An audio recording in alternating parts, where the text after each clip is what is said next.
Senior Advocate S.R. Bhadra, organizers, delegates. I am happy to be part of this seminar, which is to focus certain areas, certain issues pertaining to criminal cases, trials, delay therein, and the problems of accused. The Association of the Advocates, then, as I am told, from Alwar and other districts, I think that will enrich our knowledge as well as their knowledge also, because I am told that after this there will be question and answer session. Sometimes any question is asked by the delegate that is required to be answered by us, and at times it becomes difficult to answer because you don't possess the knowledge. It is very difficult to possess knowledge of all the fields. Dealing as a judge, you are required to deal with not only criminal, civil, rape, and many other jurisdictions. So one should not say that I command complete knowledge for all the laws. We every day learn by you people and vice versa. I've seen the chapters which have been taken. I सारे issues को देखा, chapters को देखा था, तो focus जो ज़्यादा लगा, वो trials कैसे हों, fair trials कैसे हों, accused जिनकी problems हैं, जो आज जेल overcrowd हो रही हैं, और उसके अलावा और उससे related case या issues हैं, वो हैं delay से. मैं जज की कैपेसिटी में कुछ कहना चाहूंगा, बिकॉज प्रैक्टिकल एक्सपीरियंस तो सारा भाजपा साहब को है, and we know he is the authority of the subject, whether that chapter given to me और टॉपिक गिवन टू मी और anything else relating to criminal law. जो आज का टॉपिक मेरे को दिया गया है, that is regarding adjournment and dealing with the non protection of an accused, non-protection of obviously accused or the witnesses, whatever it is, it seems to be incomplete there.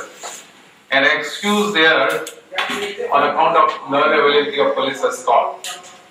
इससे पहले कि मैं सब्जेक्ट आऊं, कुछ चीज ये बताना चाहूंगा कि ट्रायल, जैसा कि आप सब लोग इन्वॉल्व होंगे, करते होंगे, इनवेरिएबली कई साल तक चलती है, और डिले ट्रायल हो चाहे और केसेस में हो, उसके लिए इंडिया शायद डिफेम है. बड़ी विचित्र बात है कि आईपीसी सीआरपीसी का अगर कहीं से हमने लिया तो इंग्लैंड है, और वहां के प्रोसीजरल लॉ या आईपीसी को देखा जाए, वहां पे उसी रफ्तार से ट्रायल हो जाती है, उसी रफ्तार से सारी कार्रवाई हो जाती है. परंतु इंडिया में ऑलमोस्ट वही कानून, बिकॉज ये हमने करीब करीब अडॉप्ट किए हैं, ट्रायल्स में बहुत डिले हो जाता है. एक समय जब आया कॉमन कॉजेस का केस सुप्रीम कोर्ट के सामने आया, और उन्होंने देखा कि डिले बहुत ज्यादा हो रहा है और डिले को कहीं ना कहीं रोकना होगा, तो उन्होंने एक टाइम लिमिट प्रिस्क्राइब किया कि अगर इस समय के अंदर आपने ट्रायल खत्म नहीं करी तो आप एक्यूज को छोड़ दीजिए या बेल ले दीजिए. दोनों ग्राउंड्स को टेकअप किया. कोई चीज राजदेव शर्मा में कोई आर्टिकल 21 को लेके, कुछ सीआरपीसी के प्रोविजंस को लेके, परंतु ए.आर. अंतुले ने, जो कि कॉन्स्टिट्यूशनल बेंच का जजमेंट है सुप्रीम कोर्ट में, उसी इश्यू को वापस लिया गया कि डिले तो होता है, परंतु क्या डिले के कारण से ट्रायल को एक सीमा में बांध कर एक्यूज को छोड़ा जा सकता है.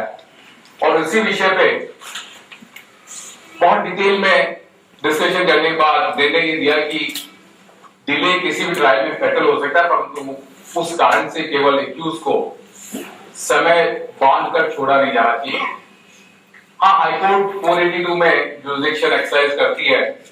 Anyone Section 258 of CRPC, which is not used by the post summon case में ट्रायल कोर्ट को भी ये अधिकार है कि किसी केस को वो स्थगित या समाप्त कर सकते हैं, जो कि बहुत ही रेयरली या नहीं के बराबर यूज हो ही नहीं रहा है। अगर कहीं डिले है, section 258 of CRPC applies, but it's rarely seen. Rather, the provision is almost unknown, because when you don't use any provision, almost it becomes unknown. ये सारी चीजें KR अंतुले वाले केस में क्लियर करें कि डिले जरूर नहीं होना चाहिए, परंतु समय भी नहीं करी जा सकती किसी ट्रायल की। अगर 302 का केस है और 80 के करीब विटनेस है तो ऑब्वियसली टाइम लगना संभव है। वहीं अगर कोई छोटा केस है और उसमें विटनेसेस कम है, जनरली जो डिले होता है वो विटनेसेस के कारण से होता है, और भी बहुत सारे फैक्टर्स हैं। तो ऐसे में प्रश्न आता है कि इस डिले को कैसे रोका जाए, और अगर डिले को नहीं रोका गया तो उसके क्या इफेक्ट्स होने वाले हैं। Coming to the procedure law, and before that मैं एक छोटा सा किस्सा आपको बताना चाहूंगा, और शायद आप सब लोगों को उस किस्से के बारे में पता ही होगा या सुना होगा। Though it is not related to criminal cases, civil case से रिलेटेड है, but issue is regarding delay, और उसका इफेक्ट आज के जमाने में क्या है उसको देख के आपको ये सोचना पड़ेगा कि being a part of trial from accused side, delay कहीं आपके लिए तो फेटल नहीं हो रहा है। So before coming to the rights of the accused, मैं चाहूंगा कि प्रोफेशनल का नुकसान कहीं डिले के कारण से नहीं हो रहा है, because I was also an advocate, sometimes accused for delays. How I'll explain it, एक बहुत ही सीनियर एडवोकेट किसी जगह पे थे और बहुत अच्छे से केस कंडक्ट किया करते थे। फॉर्चुनेटली उनका लड़का भी प्रोफेशन में आ गया, and very talented young guy like you people. तो पिताजी के साथ में काम में हाथ बटाने लगे, जैसा कि परंपरा चलती है कि अगर फादर आपके एडवोकेट है तो is generally and easy to accept the same profession. तो उन्होंने भी प्रोफेशन अडॉप्ट कर लिया। पिताजी एक दिन बीमार हो गए, तो सन वाज असाइन्ड द जॉब कि आज के सारे केसेस आप देखेंगे। वेरी नाइस ऑफ हिम कि लड़के को उन्होंने ये रिस्पांसिबिलिटी दी। जब कोई रिस्पांसिबिलिटी आती है तो कोई आदमी टैलेंटेड होता है, एनर्जेटिक होता है और नया नया जोश होता है, तो कुछ अच्छा करने की कोशिश करता है। उसी कोशिश में उसने सारे केसेस बहुत अच्छे से तैयार किए और कहा कि आज मैं कोशिश करूंगा कि बहस करूं, इनको जीतूं, रिजल्ट फेवरेबल लूं वगैरह। तो उन्होंने एक केस जो कई सालों से चल रहा था, सिविल केस, उसकी बहुत अच्छी तैयारी करी, आर्ग्यू करा, केस जीत गए। He was very happy. सोचा कि आज फादर जाएंगे तो बहुत ही बधाई देंगे और शाबाशी देंगे कि देखिए आपने पहले ही दिन इस रेस्पॉन्सिबिलिटी बहुत अच्छे से शोल्डर किया, बहुत अच्छे से। घर गया, उसने बहुत अच्छी न्यूज सुनाई कि सब इतने सालों से आप जो केस लड़ रहे थे उसको हम आज जीत गए। एक्सपेक्टिंग कि कोई बहुत ही शाबाशी देंगे और गोदी में उठा लेंगे वगैरह वगैरह। Reaction was otherwise, absolutely adverse. लड़का चकरा गया कि हुआ क्या। पिताजी ने कहा कि इस केस को मैं 15 साल से चला रहा था, घर का खर्चा मैं इसी से निकलवाता था, और तुमने आज इस केस को खत्म करा दिया। Now how to go about it? So that was the time. We should not appreciate this. अब आपको एक कोई किस्सा मैं उसका रिवर्स सुना रहा हूं, जो कि अभी हमको जस्टिस रविंद्रन मीडिएशन के इंचार्ज हैं सुप्रीम कोर्ट में, उन्होंने आया और उन्होंने कहा कि मीडिएशन क्यों इफेक्टिवली यूज होना चाहिए। Where delay is causing the problem to the accused and more to the advocates. आज आप देखते होंगे या आपने रियलाइज करा होगा या सुना होगा, अगर आप बहुत अभी नए हैं तो प्रोफेशन में, कि किसी भी मकान को खाली कराने में बहुत समय लगता था। Litigation used to take 10 years, 15 years, 20 years, appeals, this that. लोगों ने एक मैकेनिज्म डेवलप किया, मसल्स पावर यूज करने लगे, ऑल्टरनेटिव मैकेनिज्म कि उससे खाली करा लीजिए, पुलिस से मिल जाइए वगैरह वगैरह। प्रश्न ये आया कि अगर इधर का मैकेनिज्म चला तो नुकसान किसको होगा? नुकसान जो इस प्रोफेशन में है। रीजन कि आप उस केस को बहुत डिले से कर रहे हैं और डिले करने के कारण से अब क्लाइंट्स में इतना साहस नहीं है कि वो आपके साथ रह सके। Everybody needs a very quick decision, favourable और अनफेवरेबल। एंड आपके प्रोफेशन के हिसाब से मैं बताता हूं कि डिले करना कितना फेटल हो सकता है। Not only the people are involving alternatives to get their problem solve, and उसमें आपका एक केस आपके पास आने से आप वंचित रहते हैं। तो इस चीज को रोकने के लिए आपको साहस दिखाना होगा कि केस को जितना जल्दी सॉल्व करें, फेवरेबल करें, ये तो आपका प्रयास होना ही चाहिए था। और अगर फेवरेबल होता है, जल्दी होता है, तो आप मान के चलिए उस माउथ पब्लिसिटी से, उस क्लाइंट द्वारा आपके कार्य को प्रचारित करने से आपके पास क्लाइंट की कमी नहीं रह सकती है। This is what you need is your talent, your labor, your honesty and dedication to get the case decided at the earliest. लोग उल्टा सोचते हैं और उसका कारण मैं बहुत सीधे ढंग से आपको कहना चाहूंगा और बताना चाहूंगा। हम कभी केस को जब लेते हैं तो उससे असेसमेंट करते हैं कि ये मुकदमे में क्या परिणाम आने वाला है। हर कोई असेस करता है। वकील जो कि उसका सब कुछ जानता है, एबीसीडी, उसने क्लाइंट को सुना होता है, उसने डॉक्यूमेंट देखते होते हैं, and on the basis of assessment they make out their own opinion, और वो ओपिनियन में जाती है या तो कि मैं जीत जाऊंगा इस केस को या मैं हार जाऊंगा। हार जाने का मतलब है कि इसमें मेरे क्लाइंट को सजा हो जाएगी, और जिस दिन वो ये सोच ही चलता है कि इस केस को मैं निकाल नहीं पाऊंगा और सजा हो जाएगी क्योंकि एविडेंस इतने स्ट्रॉन्ग है, वो इंस्ट्रूमेंट बन जाता है उसको डिले करने का। उसकी कोशिश रहती है कि जितना मैं अपनी हाथ को दूर कर सकूं उसका प्रयास करना चाहिए। पर this is to my mind is a wrong perception.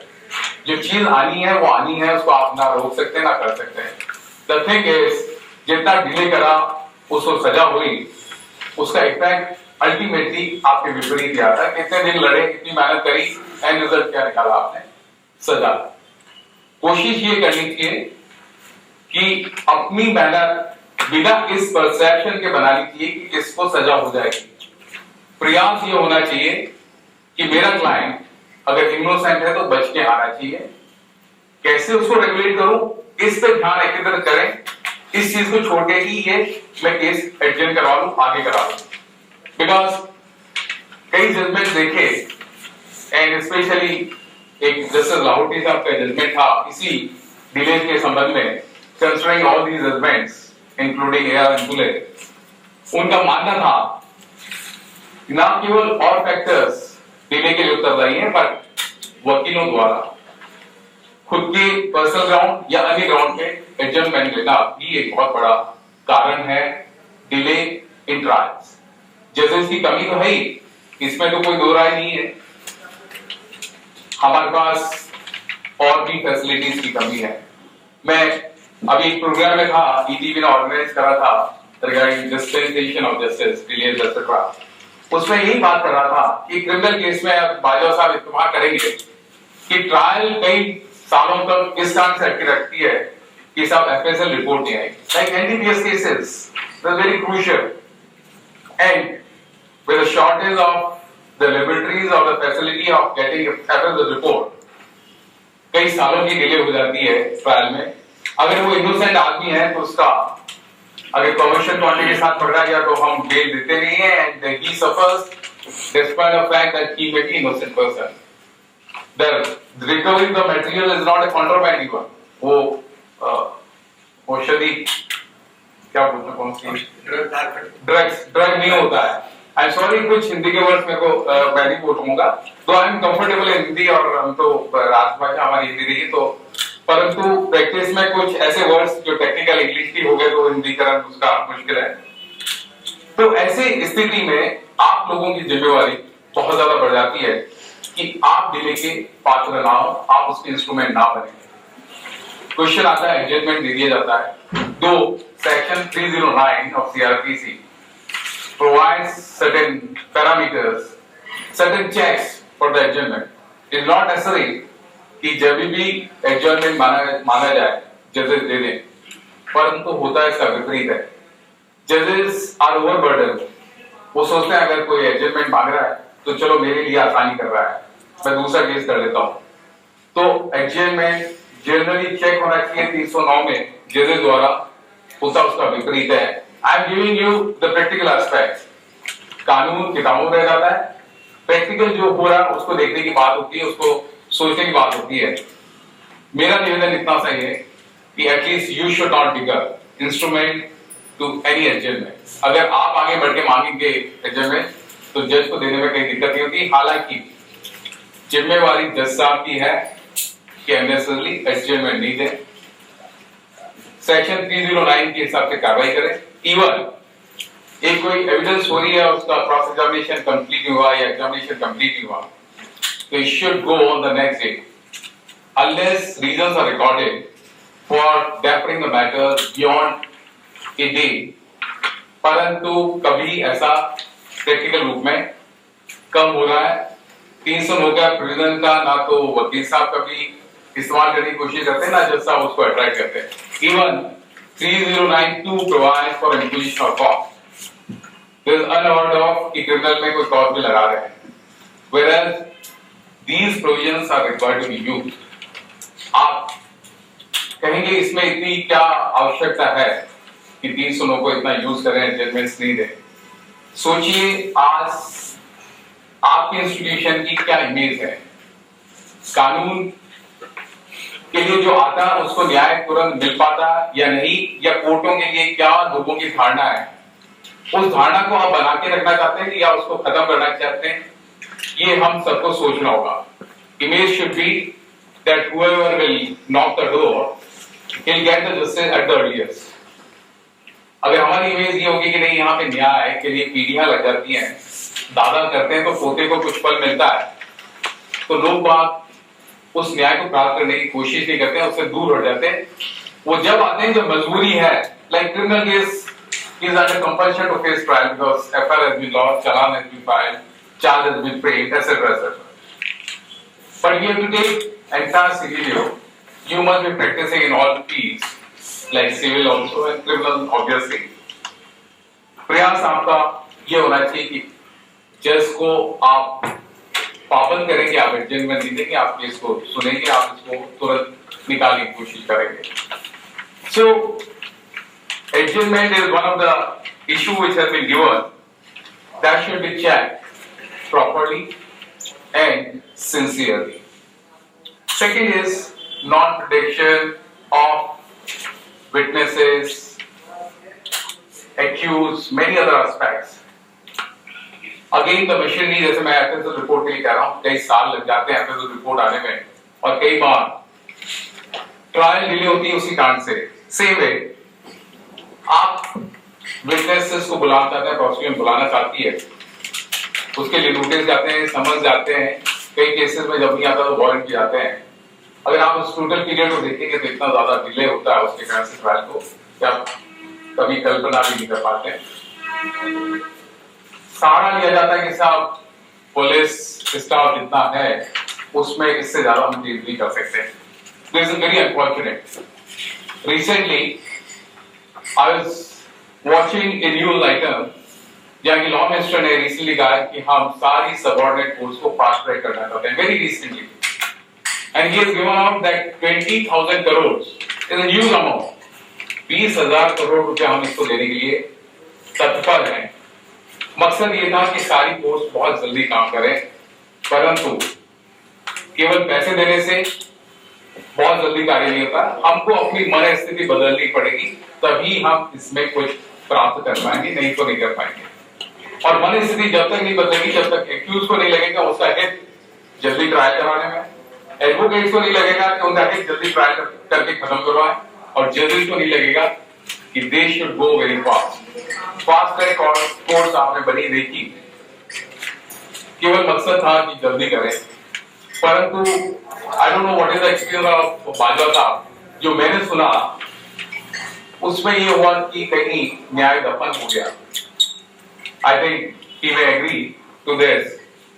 कहीं बहुत जल्दी करने में हम ये तो नहीं कर रहे कि कन्विक्शन माइंडेड हो रहे हैं या एक्विटल माइंडेड हो ये रहा कि कन्विक्शन ज्यादा कर देते हैं। एक इनोसेंट आदमी है, उसको इस बात के लिए बलि बढ़ाना चाहिए कि हमको बहुत जल्दी करना है। फास्ट ट्रैक कोर्स का record, I don't know how far that is correct, but लोगों का सोचना ये है कि शायद कहीं न्याय की बलि हो रही है। ऐसी स्थिति में ये भी ध्यान रखना चाहिए कि बहुत जल्दीबाजी में किसी के साथ अन्याय नहीं हो जाए। न्याय तो करना ही है, पर साथ में ये भी ध्यान रखना है कि अन्याय नहीं हो। प्रश्न रहता है कि सब विटनेस नहीं आ रहे हैं और नहीं आ रहे हैं, और सबसे बड़ी विडम्बना जो कि हमने सुनी, इवन एक्यूज जो जेल में है उनको ट्रायल के दिन लाया जाना होता है, और ये ड्यूटी है जेल कर्मियों की वो उसको लेके आए, परंतु कई दिनों में, कई तारीखों में ऐसा नहीं हो पाता है। यू बी सरप्राइज कि ऐसा क्यों हो रहा है। आप सुन के अचंभित होंगे या शायद आप प्रैक्टिकली देख भी रहे होंगे कि पुलिस की कमी नहीं, पैसे की कमी के कारण से ऐसा हो जाता है। एक्यूज जब तक उसको पैसे नहीं देता पुलिस को, उसको प्रोड्यूस नहीं किया जाता जेल में। This is hard reality. Her case में ऐसा हो मैं नहीं मानता, परंतु कई बार आर्टिफिशियल कमी भी दिखाई जाती है पुलिस पर्सनल की, जबकि ऐसा हर मामले में होता नहीं है। And recently I came across A case. मैं आपको बीच में ये जरूर बताना चाहूंगा कि क्रिमिनल केसेस में मैंने कभी वकालत नहीं करी, बहुत रेयरली करी, बहुत कम करी, पर जज बनने के बाद में सौभाग्य से या दुर्भाग्य से हमको ये बोल दिया गया कि क्रिमिनल केसेस को देखें, सुने और उनको निर्णित करें। Initially I was shaken, I was not very confident, because जो आप फील करते हैं उसको ऑनेस्टली कन्फेस करते हैं, उसको मानते हैं, तो बोलना चाहिए, इसमें डरना नहीं चाहिए। But then if you don't possess knowledge, जैसे मैंने डिग्री में कहा कि मेरे को एब्सोल्यूट नॉलेज हो हर चीज की, I don't claim it. I always say that I learn every day, and law ऐसा सब्जेक्ट है ना केवल जज, हर कोई इस फील्ड में रोजाना कुछ ना कुछ नया सीखता है। This is what my perception is. I may be wrong also. So I was assigned the criminal cases and etc. It's a new field for me, but it was lovely. And सबसे पहले जो बात मेरे को कही गई brother जजेस ने, कि it's a very tough roster given to you. I said why? Law is very complicated. Yes or no? And is it interpretation difficult there? They said no. Then what is the difficulty? मेरे को बोला गया कि जो criminal side में वकील काम करते हैं, आप कोर्ट नहीं करिए, आउट द रिकॉर्ड बोल रहा हूं, वो थोड़े टफ होते हैं, कई बार झगड़ा भी कर लेते हैं। So you are going to face the situation. I was scared, थोड़ा सा घबराहट होने की बात होती है। एक तो नया सब्जेक्ट आपको दिया जा रहा है, and that too you have to do deal as a जज। You have to very cautious कि आपका एक गलत जजमेंट किसी व्यक्ति को ना केवल नुकसान पहुंचा सकता है, परंतु अगर ऐसा लॉ प्रोपाउंड कर दिया जो कि सिद्धांत सही नहीं है, तो वो कई और केसेस को भी बिगाड़ देगा। After a month or two, I realized no such thing, no incident of that nature. मैंने अपने रिप्रेजेंटेटिव को कहा कि मेरे साथ ऐसी दुर्घटना हुई, किसी वकील ने मेरे से झगड़ा नहीं करा वगैरह वगैरह। बोले you are fortunate.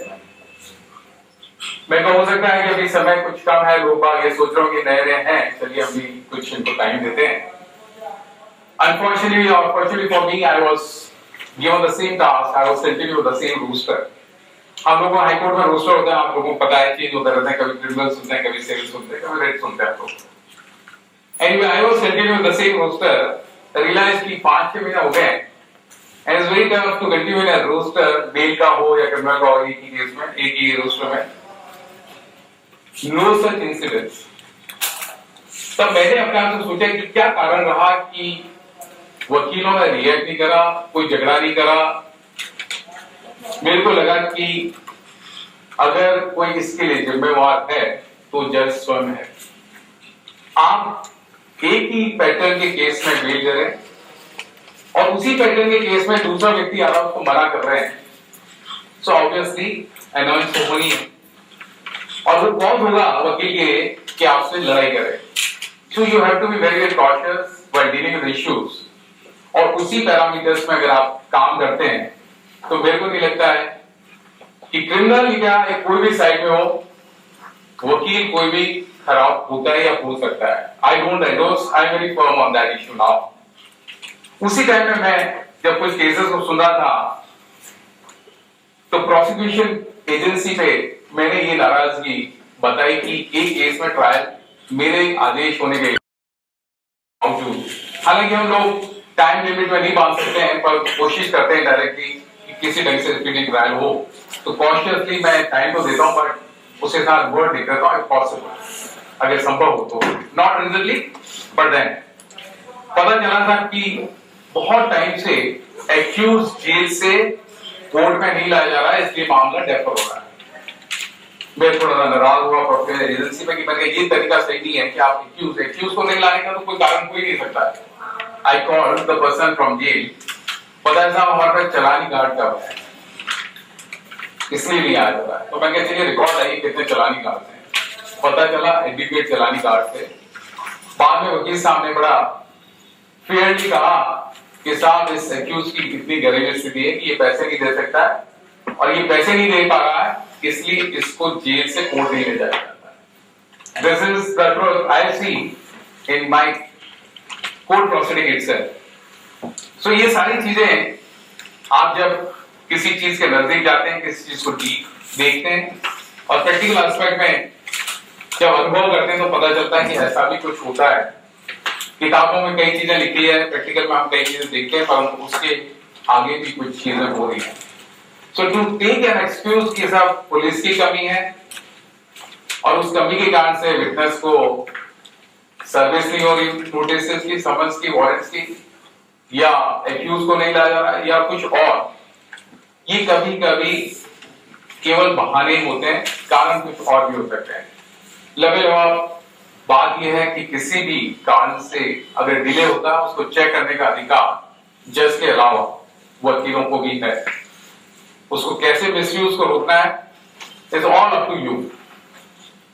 The only thing which has to be kept in mind और जो आपको हरदम सोच के चलनी चाहिए वो है कि इस पे भी ट्रायल हो, जल्दी जल्दी निर्णय हो मामले का। और उसके बारे में कुछ प्रोविजंस के बारे में मैंने बताया, स्पेशली 258 जो कभी यूज नहीं होता है, वो in see this provision emphasise अगर समन केस में नहीं हो रहा है तो ask him to stop the proceedings, this will end the proceeding itself. तो आवश्यकता कभी कभी नई चीजों को डिस्कवर करने की भी होती है, दैट नीड्स लेबर, बहुत ज्यादा पढ़ने की आवश्यकता है। और आप I hopefully you are very very young and talented person. मैं एक चीज अपने बारे में बता के आई थिंक समय की सीमा को देखते हुए मैं चाहूंगा, जिसमें बहुत समृद्ध लोग भी इन्वॉल्व होते हैं, मेरा केवल आपसे निवेदन है कि अगर इवनिंग में आपके पास टाइम नहीं है और आई होप आपके पास बहुत क्लाइंट हो, आपको समय नहीं हो जो मैं कह रहा हूं उसको करने का, परंतु अगर कभी ऐसा समय हो, ऐसा दिन हो, please don't waste it.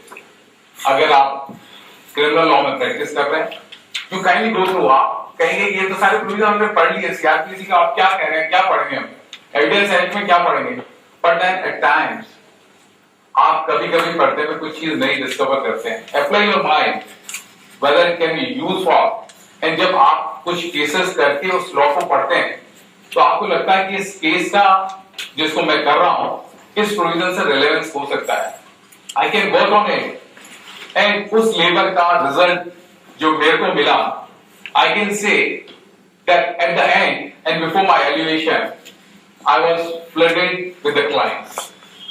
And clients की स्थिति ये होती थी कि हमको चॉइस करनी होती थी कि ये ब्रीफ में एक्सेप्ट करनी है या नहीं करनी है। अगर अच्छा केस नहीं है तो I to say no, I am not going to accept. And उसका फायदा, क्योंकि अच्छा केस आप ले रहे हैं तो obviously chances of winning that case goes up. वो आप जीतेंगे ही ऐसी संभावना रहती है। और जब आप जीतते हैं, आपने 100 केस लिए और उसमें 90 केस जीत गए, तो 90 satisfied people are going to say to all। एक माउथ पब्लिसिटी जो होती है वो बहुत ज्यादा वर्क करती है। It works like that also. So apart from all discussions, because you people are coming up and I hope you will do well in your career, please study every moment which is available to you, kindly use it, don't waste it and gossip for any other things। जिस दिन आपने talent अपना दिखा दिया और जिस दिन आप केस जीत के आ गए, आपका सेटिस्फैक्शन, आपका लेवल कॉन्फिडेंस का इतना बढ़ जाएगा कि आपको लगेगा हाँ मेरी एग्जिस्टेंस की कोई सार्थकता है, कोई परिणाम है, कुछ रिजल्ट आ रहा है। वो दिन गए जब पिताजी आपको अप्रिशिएट नहीं करेंगे। अब वो दिन आ गया कि अगर आपने अच्छा रिजल्ट आया and your father is an advocate, is going to appreciate you like anything. This is the time. And सबसे बड़ी चीज उसके अलावा जो आपको फेवर करने वाली है, अगर आपको किसी सब्जेक्ट की नॉलेज, वो है जज की आपके प्रति फेवर करने की रुझान। आप कहेंगे जज तो इंडिपेंडेंट पर्सन है, उसका रुझान कैसे होता है? मैं कई बार कहता हूं जज है, but he is a human being. वो अवतार नहीं है कोई, वो आप में से ही एक व्यक्ति है। उसका भी सोच होता है, उसका भी किसी चीज के लिए आकर्षण होता है, किसी चीज से घृणा करता है। जो चीज जिसको आकर्षित कर सकती है जज को, वो है आपकी प्रिपरेशन। अगर आप बहुत अच्छा केस कर रहे हैं, आपको बहुत अच्छी नॉलेज है, तो अट्रैक्ट करती है कि ये लड़का या ये लड़की, I mean advocate M C, is well prepared, is well equipped with the law. ये जो बात कर रहा है उसको ऐसे ही नहीं छोड़ने का है, इसको तवज्जो देने का है। और जिस दिन आपकी ये इमेज बन जाती है, this can't be without work, without labour, without reading, उस दिन आपका वर्ड कानून का अंतिम वर्ड माना जाने लगता है। और उसका effect obviously without much saying you get results. ये इमेज क्रिएट करने के लिए समय जरूर चाहिए, मेहनत जरूर चाहिए, परंतु ये सोच के कि इतना मैं कैसे कर सकूं और कुछ नहीं करेंगे तो शायद आप पीछे रह जाएंगे। एंड आप कई बार देखते हैं, जैसे अलवर में से जो लोग आए, कुछ अलवर के सीनियर्स को मैं जानता हूं, उनका अपीयरेंस होने का ही मायने रखा जाता है। क्यों ऐसा हुआ, कभी आप बैकग्राउंड में सोचिए। कोई भी चीज घटना होती है, कोई भी चीज आगे बढ़ रहा है, कोई आदमी ऊपर गया है, तो उसके बैकग्राउंड में जाइए कि आदमी हमसे ज्यादा अच्छा था या कुछ गुण उसमें ज्यादा अच्छे थे, and you find that he was having qualities what he was possessing। अभी लैंग्वेज की बात हो रही हिंदी में, मैं फिर रिक्वेस्ट करूंगा यहाँ पे कि आपको चाहे इंग्लिश बोलने में दिक्कत हो, परंतु कानून अधिकतर इंग्लिश में है, तो उसका अध्ययन, उसकी नॉलेज होना आवश्यक है। मैं ये नहीं कहता हूं कि अगर इंग्लिश नहीं आती है, इंग्लिश कम आती है, तो आप वकालत नहीं कर सकते, मेरा ऐसा नहीं कहना है, ना मानना है। परंतु अगर आप इंग्लिश से थोड़ा सा एक्सपीरियंस रखते हैं, तो most of the judgements, the law, they are in English. उसका इंटरप्रिटेशन करना आपका उद्देश्य होता है, आपका प्रोफेशन होता है। किसी भी प्रोविजन को आप किस ढंग से इंटरप्रेट करते हैं, आपके फेवर में कैसे लाते हैं, ये आपका स्किल है। And for that you need command of language. मैं जब लॉ में था, और हमारा भी बैकग्राउंड पर्सनली मैं, तो I am coming from lawyers family, but मैं थ्रू आउट पढ़ा हिंदी मीडियम में। लॉ में आया तो हमको कहा कि लॉ में तो आपको इंग्लिश मीडियम से करना चाहिए, तो आई वाज स्कैर्ड। मैं लॉ में अगर मैं इंग्लिश में लूंगा तो शायद अटेम्प्ट नहीं कर पाऊंगा, मैं लिख नहीं पाऊंगा इंग्लिश में। विद दैट फियर मैंने हिंदी मीडियम ही लिया, लॉ में हिंदी मीडियम से किया। उस डर के मारे लॉ तक तो कर लिया, वकालत में कहां तक। आप किसी चीज से डरेंगे, अल्टीमेटली फेस करनी पड़ेगी, इसलिए डरने की जरूरत नहीं, उसको फेस करने की जरूरत है। जब कोर्ट में खड़े होने की बात हुई तो पता चला वहां तो इंग्लिश में बोलना पड़ेगा, हिंदी में जनरली अब ज्यादा चल जाता, उस टाइम में थोड़ा कम था, अभी भी इंग्लिश ज्यादा चलती है। तो आपका कॉन्फिडेंस ठीक करता है, because you are not commanding knowledge on the language. हमको भी दिक्कत आई, पर धीरे धीरे मेहनत करी, एंड मेहनत करी इस ढंग से कि कोई चीज में अगर कमी है तो उसको सबसे पहले मैं कम करूं। मैंने अपना इलस्ट्रेशन इसलिए दिया कि कोई भी व्यक्ति ये सोच के मैं हिंदी मीडियम से पढ़ा हूं, अब मैं चेंज नहीं कर सकता, अपना आप से पीछे नहीं रह सकती है, आप उसको कमांड कर सकते हैं।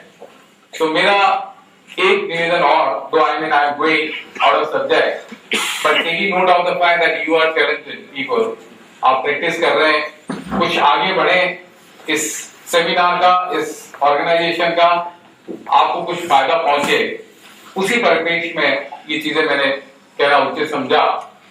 और अपने संदर्भ से इसलिए कहा कि कोई चीज को हम ये मांग के नहीं छोड़ देंगे ये मैं कर नहीं सकता, कोई भी चीज वकील के लिए करना असंभव नहीं है।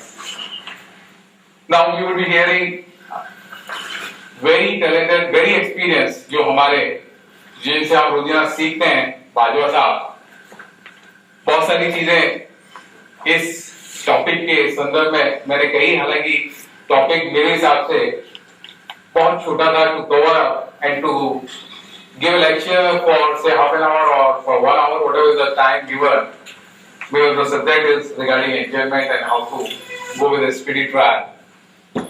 Looking at the subject, I have taken up few other related issues. Only with one motive, वो ये है कि आप अपने आप को किस ढंग से डालें, आज की इस सेमिनार का आपको परिभूत रूप से क्या लाभ मिले, इस चीज को आप शाम को जाके जरूर सोचिएगा। और ये सोच के, ये धारणा बना के कि इस दिन से मेरे को सबसे आगे बढ़ना है, सबसे ज्यादा टॉप लॉयर बनना है, मेरे नाम को लोग जाने, और जो मैं शब्द कहूं कानून के बारे में वो ये माना जाए कि गलत नहीं है। जिस दिन आप ये डिटर्मिनेशन करेंगे, शायद ही कोई परिस्थिति आपको आगे बढ़ने से रोक सके। वकालत में एक चीज और है, the difficulty of financial sources. बहुत यंग लॉयर आते हैं, किसी ऑफिस को ज्वाइन करते हैं तो they are not paid anything, exceptions are always there, high court में जरूर पे होता है, नीचे कोर्ट में रहता है। That is a person who is coming from a background जहां के उसका फाइनेंशियल बहुत स्ट्रांग नहीं है, उसके लिए बहुत मुश्किल हो जाता है टू सर्वाइव इवन, उसको कैसे आगे चलाना वगैरह, उसके लिए बड़ी विडंबना होती है। परंतु इन सब चीजों को सोचते हुए जिस दिन आपने मेहनत कर ली, जिस दिन आपने नाम कमा लिया, मेरे ख्याल से आप इसका इज द लिमिट, कितना पैसा वकील कमा सकते हैं इसकी कल्पना नहीं कर सकते। All what you need is what I have said to be implemented, to be accepted. तो मैं अपने शब्दों को विराम केवल एक बात के साथ देना चाहूंगा कि आज की इस सेमिनार का जो 2 दिन से चल रही है, कल yesterday also you must have learned, you must have heard very eminent speakers and honorable judges also. उन सब का एक मिश्रण, उस सब की बात कही भी को आप अपने जहन में उतारें, और जहन में उतार के अगर आपको कहीं लगे कि उसका लाभ मिल रहा है तो उसको आगे बढ़ाएं। और मैं आशा करता हूं कि इसी धारणा से अगर आप आगे बढ़ेंगे तो ना केवल आप अपना नाम उजागर करेंगे, आपके सीनियर्स का करेंगे, आपके फैमिली का करेंगे, ऐसी मेरी मान्यता है, ऐसा सोचना है। और अगर ऐसा हुआ तो मेरा आना और इस सेमिनार का किया जाना मैं अपने आप में सफल मानूंगा। बहुत बहुत धन्यवाद। Thanks to the organization to give me an opportunity to say a few words to you people, and मैं आशा करता हूँ कि इसी ढंग के और ऑर्गेनाइजेशंस और इसी ढंग के सेमिनार्स की जाएं जिससे कि आप लोगों को आगे बढ़ने में सफलता मिले। Thank you very much.